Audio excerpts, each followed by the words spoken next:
Hello, I'm S.R. Staley, and I'm a writer, and most recently of two fiction novels, one The Pirate of Panther Bay, and the other A Warrior's Soul, which will be out in July, published by Wheatmark.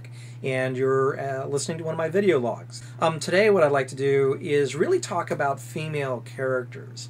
I'm really important, this for me is a very important issue because all of my books, or at least my fiction books, and again, The Pirate of Panther Bay, as well as A Warrior's Soul, have strong female characters.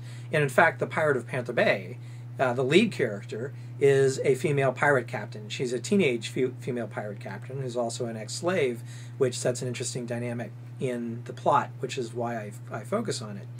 But from the very beginning, one of the things that I wanted to have in all of my stories is a very strong, positive female role in these books. Now, it can't be contrived, it can't be made up, so they have to be real. And actually, it's a bit of a challenge in a pirate book because there weren't that many pirate women, but there were a few, and there were some very important ones as well.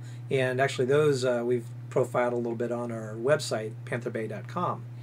But what got me thinking about this was a recent study that was published or written by Janice McCabe, who is a professor at Florida State University. And her article is called Gender in 21st Century Children's Books and Patterns of Disparity in Titles and Central Characters. And what I thought was very interesting about this, and this study just came out, and so this video log was taped in May of 2011, was that when they looked at 5,618 children's books published throughout the 20th century, they compared female characters to male characters, and they found that male characters were outnumbered by 1.6 times to 1, almost 2-to-1 ratio. And that got me thinking about it because I think that's a problem. Because, and I certainly, as the parent of both a daughter and a son, I look for strong female characters for my daughter. And I want my books to also reflect that. But the question is, really, are these good characters? And I always have to start out from the perspective of, am I telling a good story? And do I have characters that are going to be interesting? And what is it about the positioning of these characters that are interesting? And I'll take The Pirate of Panther Bay, but I also will talk a little bit about A Warrior's Soul. Because in The Pirate of Panther Bay, I think the strongest character is, in fact, Isabella, who is the pirate captain. She's got her own weaknesses as a character, but very often the kinds of conflict that she has to overcome really is a product of the fact that she is operating in a very violent, very physical male world. And even though the number of men outnumbers the women in the story, she still ends up being a very strong character, and I think that becomes central. In fact, the entire plot moves based on Isabella. And even A Warrior's Soul is a little more complicated. There where the central character is actually a boy, Luke.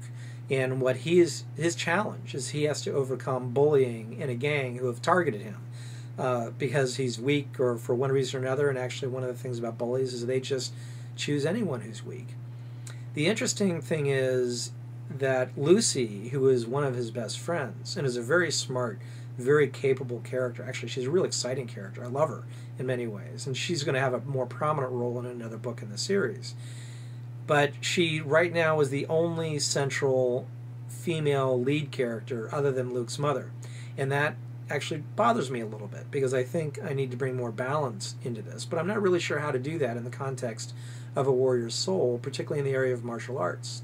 But I want to thank Janice McCabe, who is for really getting me to think about this, because what I'd already decided this, but one of the things I'm going to be doing in the third book in the series of the Path of the Warrior series, which is A Warrior's Soul, this is the first book in that series, is to make that third book Lucy's story.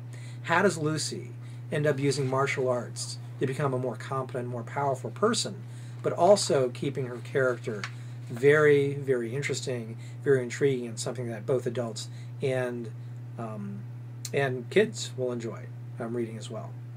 Thank you for listening to me on this version of my video log.